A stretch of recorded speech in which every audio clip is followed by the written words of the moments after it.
ছাত্রছাত্রী। আজ ছাত্রছাত্রী আছে তাই শিক্ষক আছেন, শিক্ষক আছেন বলেই ছাত্রছাত্রী তৈরি হয়েছে।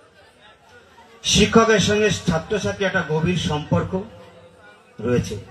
সেই সম্পর্কটাকে টিকিয়ে রাখা ছাত্রছাত্রী এবং শিক্ষক উভয়ের একান্ত প্রয়োজন।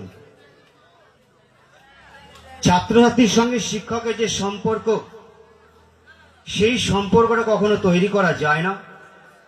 এই সম্পর্কটা আপনিতে তৈরি হয়। This relationship creates itself, it can not be broken, it lasts forever. তাই আর একটা কথা বলি, এখানে যে সমস্ত ছাত্রছাত্রী উপস্থিত আছো একটু মন দিয়ে শুনবে। অনেক ছাত্রছাত্রী আছো যারা ভাবছো যে আমরা খারাপ ছাত্রছাত্রী, আমাদেরকে মাস্টারমশাইরা ভালোবাসেন না। এটা সম্পূর্ণ ভুল ধারণা। একজন শিক্ষক তার সকল ছাত্রদেরকে সমান ভালোবাসেন। আর খারাপ ভালো ছাত্রছাত্রী বিচার আমার 22 বছর টিউশন অভিজ্ঞতায় আমি বুঝেছি। ব্রেনের উপর খুব একটা ডিপেন্ড করে না, খুব কম করে আমি মনে করি। ভালো মন্দ ছাত্রছাত্রী নির্ভর করে তার মনের ওপর। যার মন সক্রিয়, যার মন সক্রিয়ভাবে কাজ করতে পারে, সেই ভালো ছাত্রছাত্রী হয়ে ওঠে।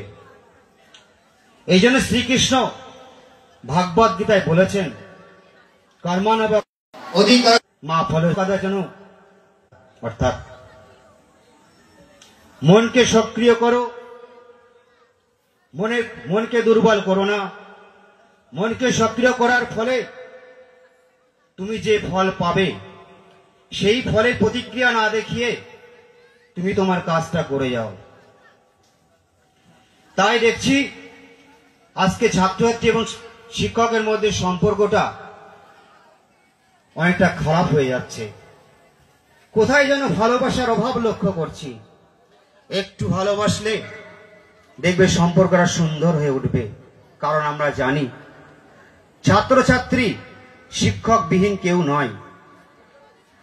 আজ আমি এখানে দাঁড়িয়ে আছি, আমার জীবনও শিক্ষক ছিলেন। আমার জীবনের প্রথম শিক্ষক আমার পিতামাতা, যাদেরকে অনেকদিন আগে আমি হারিয়েছি। তাদের চরণে আমার শতকোটি প্রণাম। তাই শিক্ষক ছাড়া ছাত্রছাত্রী কখনোই তৈরি হতে পারে না।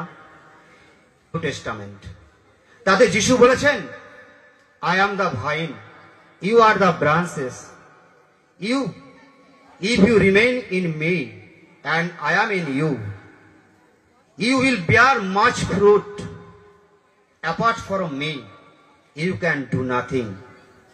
তাই বলছে, শিক্ষক বিহীন কোনো ছাত্রছাত্রী কোনো কাজ বা জীবনের সফলতা অর্জন করতে পারে না। শিক্ষকের সঙ্গে ছাত্রের সম্পর্ক যত গভীর হবে, ছাত্রদের জীবনের সফলতা তত বেশি পাবে। কারণ আমরা যখন জন্মগ্রহণ করি, কিছু সহজাত বুদ্ধি নিয়ে জন্মগ্রহণ করি। এরপরে আমরা যে জ্ঞান অর্জন করি, সবই আমাদের শিক্ষকের দেওয়া। তাই কেউ যদি কোরআন পড়ে থাকেন, দেখবেন কোরআনে আয়াতে বলা আছে, আল্লাহ জি আল্লামা বিকালাম আল্লামাল ইনসান আমালাম ইয়ালাম। যার অর্থ, তুমি যখন জন্মগ্রহণ করেছো, কিছু সহজাত বুদ্ধি নিয়ে জন্মগ্রহণ করেছো।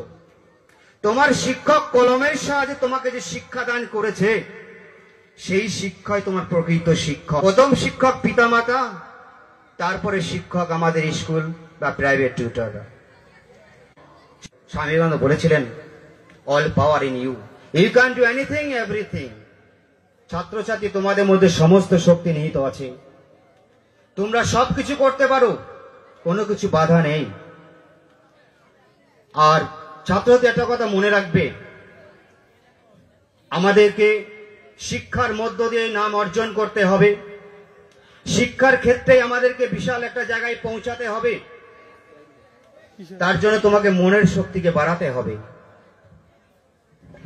তুমি যে বছর পড়াশোনা করবে, এই পড়াশোনা দিয়েই তুমি তোমার নাম কিনতে পারবে। তাই ছাত্র জীবনে যা করে যাব, যে শিক্ষার অবদান আমরা রেখে যাব, তাতে যেন মানুষ শত শত বছর ধরে আমাদেরকে মনে রাখে।